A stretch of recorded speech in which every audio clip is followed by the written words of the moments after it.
Makanya ono istilah pepatah Jawa apa? Melase anak ring wong tua sak upo, melase wong tua marang anak sak klopo. Orang tua makan di mana saja dalam keadaan nikmat, pikir anak yang di rumah. Aku mangan enak, anakku mangan nopo.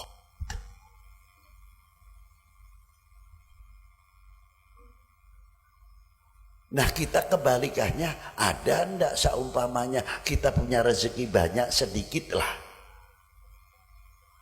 Pingin nyate, entah itu hasil untung jualan apa, mampir ke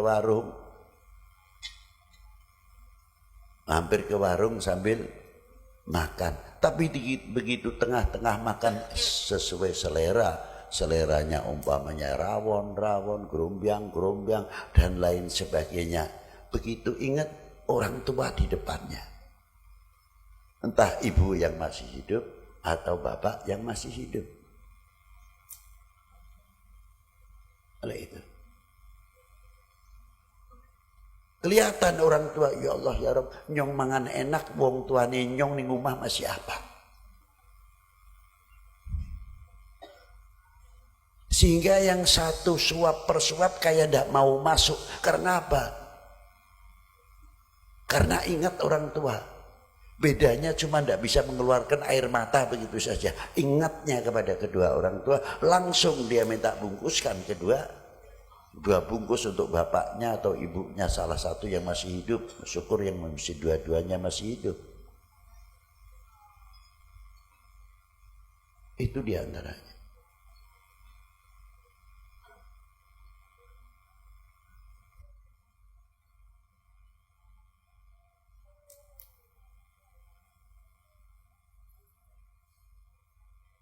Kayak pan ngrungokna pengajian apa pan ngomong dewek?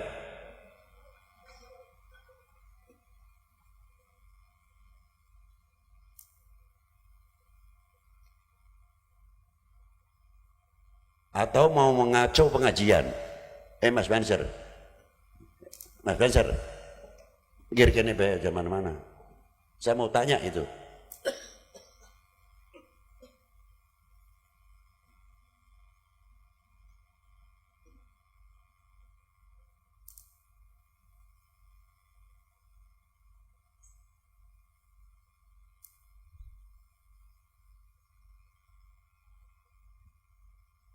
Maaf saya nyimpang sedikit.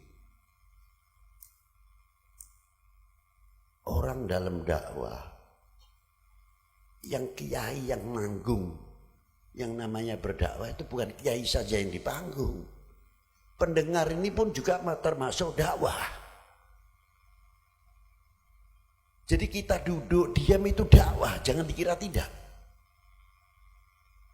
Apa sebabnya? Dunia nasional maupun internasional akan menilai. Tuh lihat, bila mana pejabatnya yang mesti menguraikan pembangunan, yang dari keamanannya, yang menguraikan masalah teritorial, yang satu Kantipmas, pendengar itu luar biasa, diam. Itu akan mendukung. Apalagi ulamanya, tokoh agamanya akan dinilai oleh nasional maupun internasional. Tuh lihat, umat kalau cintanya kepada ulamanya, cintanya kepada pejabatnya luar biasa. Jangan main-main. Kalau kita sekup Indonesia akan dinilai aja main-main karo wong Indonesia, kayak taati karo kiai ini, karo tokoh agamane, karo para pejabatnya, luar biasa. Jadi dakwah kita duduk begini saja itu mengangkat kewibawaan para ulama dan kewibawaan para umarok.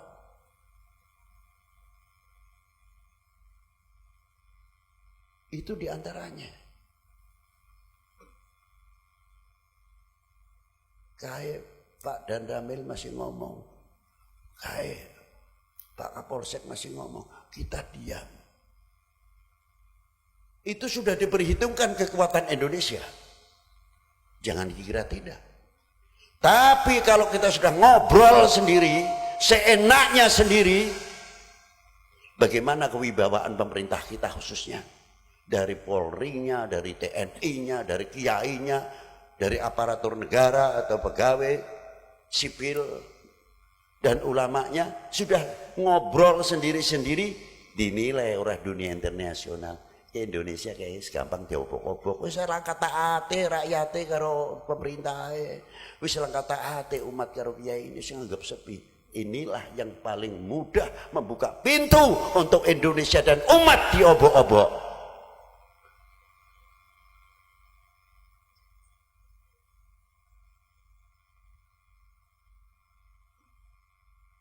Maaf, saya paling tersinggung kalau di atas pengajian ada orang macam-macam.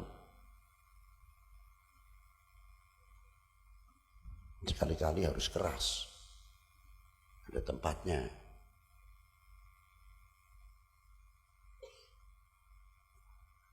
Itu pentingnya panjenengan termasuk berdak sekalipun tidak naik mimbar. Nah, itu. Ini perhitungkan. Saya lanjutkan tentang orang tua tadi. Nah, kalau kita sudah mengetahui jasanya orang tua, apa matur nuwun kita kepada orang tua? Terima kasih kita kepada orang tua kita apa? Itu baru orang tua. Matur nuwun kita itu apa kepada orang tua? Kalau anak-anak yang mengerti sejarahnya orang tua, yang mengerti benar, tahu bagaimana orang tua tadinya rumahnya gubuk, sehingga menjadi gedong, punya kendaraan dan sebagainya. Dia mau mempelajari anak-anak kita hasil karya kedua orang tua, insya Allah anak-anak itu akan bercita-cita, kapan kami bisa membahagiakan kedua orang maupun orang tua kita masih hidup.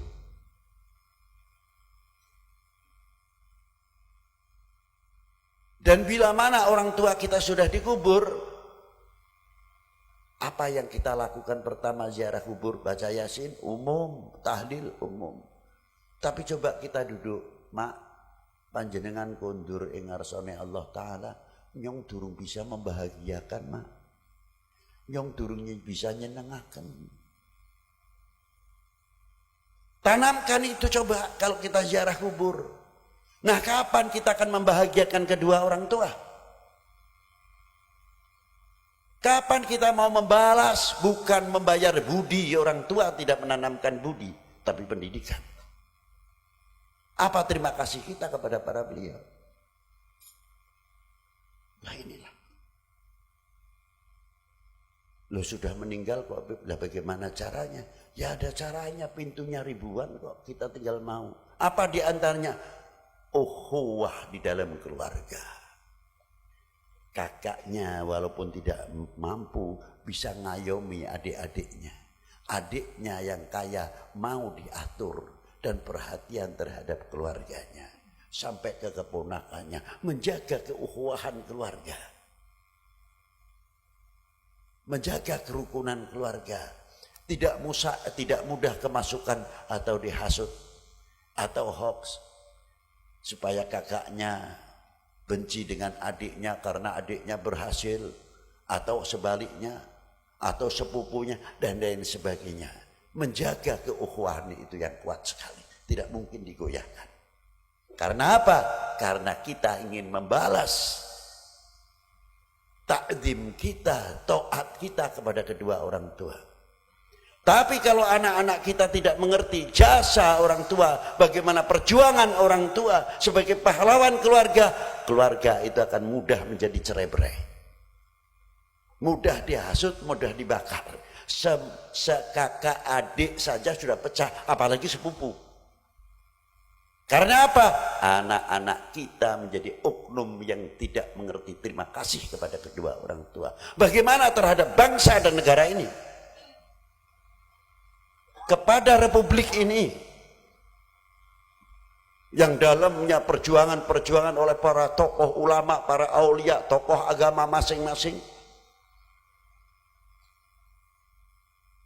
dalam kecintaannya kepada tanah airnya, kepada bangsanya, pasti Orang-orang yang demikian tahu sejarah bagaimana dari asal usul Indonesia.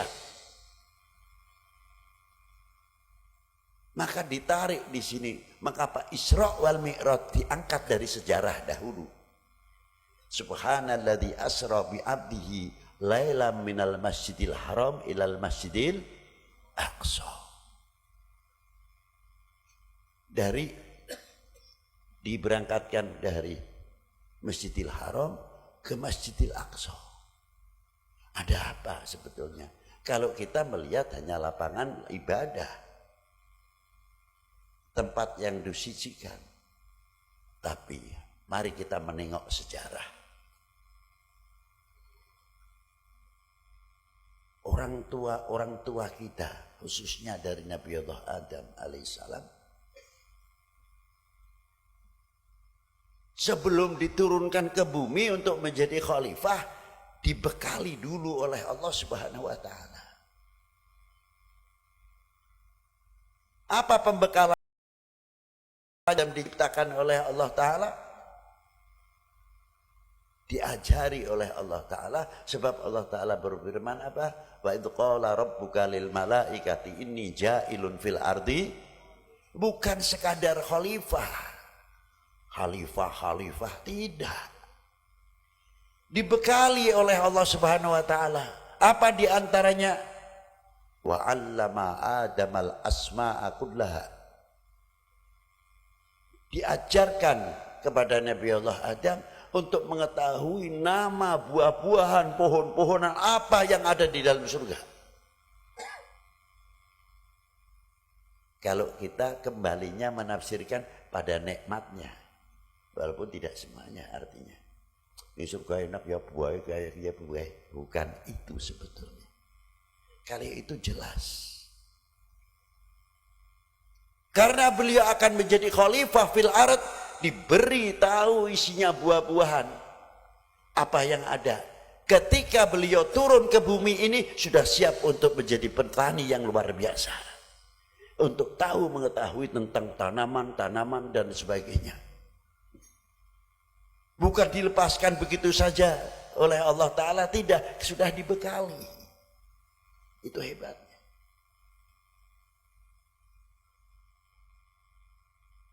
Ma'asyiral muslimina rahimakumullah.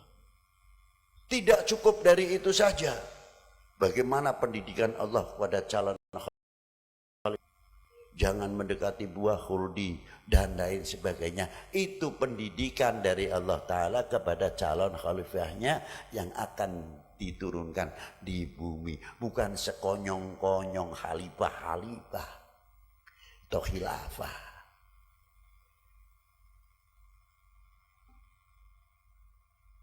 Begitu turun, istrinya malah diturunkan di Jeddah. Pertemuannya nanti di Arafah, Nabi Allah Adam di India. Digembleng lagi oleh Allah Subhanahu wa taala. Pembekalan-pembekalan menjadi khalifah fil ard. Maka melahirkan beberapa tokoh yang luar biasa. Siapa? Nabi Allah Syith. Terus turun ke bawah sampai Nabi Allah Nuh. Terjadi banjir dan lain sebagainya. Dari situ mulai disebut bapak kedua setelah Nabi Allah Adam adalah Nabi Allah Nuh. Melahirkan beberapa keturunan dari Nabi Allah Nuh, dibagi 4 khususnya suku-suku yang besar-besar, di antaranya suku Arya, Semit, Babilonia, Barbar. Suku Arya yang melahirkan Persia atau Iran, sebagian India, Pakistan. Yang melahirkan Jerman, Jerman Barat, Jerman Timur. Sekarang sudah tidak ada, Jerman 1. Austria, Argentina. Ini pecahan daripada. Dan ada juga pecahan ini yang ke Indonesia. Tidak terlepas, sebab dari India dulu. Suku Semit melahirkan Timur Tengah dan Eropa. Babilonia melahirkan sebagian Afrika dan Irak. barbar Afrika dan sampai Mongol dari bapak satu. Jadi kalau secara global manusia itu dimanapun adalah saudara sebenarnya. Maka Allah Ta'ala berfirman apa? Aku telah menjadikan suku bangsa untuk mengenal, bukan lihat wajah. Oh ini hidungnya mancung, keturunan pasti keturunan A, yang ini sipit keturunan B, dan bukan. Saling mengenal hak-haknya dalam suku bangsa itu, apa perlindungan kita kepada para beliau-beliau, dan sebaliknya untuk kita. Kalau bisa mengamalkan lita'arofu, insya Allah dunia ini aman. Kecil terjadi yang negatif. Karena apa? Kita tahu saudara. Secara pemerintahan berbeda, secara kebangsaan berbeda. Tapi manusia satu, dari keturunan satu, Nabi Allah Adam, Nabi Allah Nuh, dan selanjutnya. Nah kita kenal tidak dengan lita'arofu itu? Itulah. Dengan sebab lita'arofu saling mengenal kelebihan dan kekurangan yang lain. Apa kewajiban tugas yang kelebihan? Untuk mengisi kekurangan. Atau sebaliknya. Orang iso jalake bener-bener.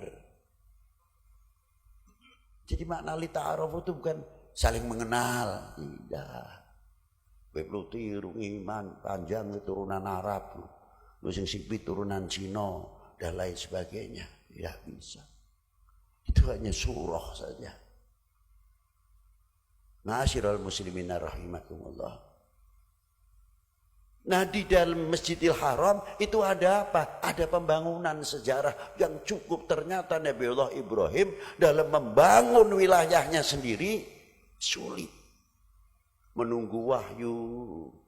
Setelah itu diperintah oleh Allah Ta'ala untuk menggali, membangun Ka'bah kembali, dan dicari tempatnya asal usulnya sejarah ini di mana sumber Ka'bahnya. Sampai perintah oleh Allah Ta'ala, mendapat petunjuk dari Allah Ta'ala di mana fondasi itu masih ada. Ini kalau diartikan para bapak, para ibu, sangat luas sekali. Artinya kita selaku anak bangsa, selaku umat, jangan meninggalkan asasnya. Fondasinya itu jangan sampai kita lengser. Mari kita bangun. Teruskan perjuangan-perjuangan. Itu maknanya. Jadi bukan sekadar Nabi Allah Ibrahim membangun secara pribadinya saja. Tidak, meneruskan. Dulu sudah Ka'bah itu sudah ada, jadi semenjak sebelum diteruskan oleh Nabi Idris dan sebagainya. Tapi kena banjir, erosi dan sebagainya, dan digali kembali di zaman Nabi Allah Ibrahim. Itu ada sejarah Hijr Ismail, Zamzam, Maqam Yamani dan lain sebagainya. Mana doanya Nabi Allah Ibrahim untuk Mekah itu sebagai subur makmur atau didatangkan dari luar negeri? Tidak. Allah Ta'ala tidak mendidik ketergantungan kepada orang lain. Tapi Allah Ta'ala mendidik Nabi Allah Ibrahim membangun supaya kita itu tangan di atas bukan tangan di bawah. Karena Mekah zaman Nabi Allah Ibrahim subur. Jangan dikira padang pasir seperti sekarang. Madinah pun dulu subur. Sebab apa? Ada gunung berapi. Aktif di Madinah maupun di Mekah. Buktinya apa? Taif sampai sekarang. Urusan buah-buahan, sayur mayur itu dari Taif sudah luar biasa. 120 km dari Jeddah. Belum pelabuhan Jambu. Itu alami pelabuhannya. Ikan pertama. Pendapatan ikan-ikan laut yang luar biasa dari pelabuhan Jambu. Daerah strategis itulah maka ketika Rasulullah hijrah, bukan mengangkat pedang, tapi pedangnya diganti intelektual yang muncul, ilmuwan bagaimana membangun bangsa ini, membangun wilayah ini, dibuka ladang-ladang ekonomi. Pedangnya diganti, takbirnya Allahu Akbar, melahirkan intelektual, Allahu Akbar melahirkan ilmuwan, Allahu Akbar ahli ekonomi, sampai bangun rumah sakit, bangun sarana pendidikan. Itu bukan terus pedang aja, gembar-gembor jihad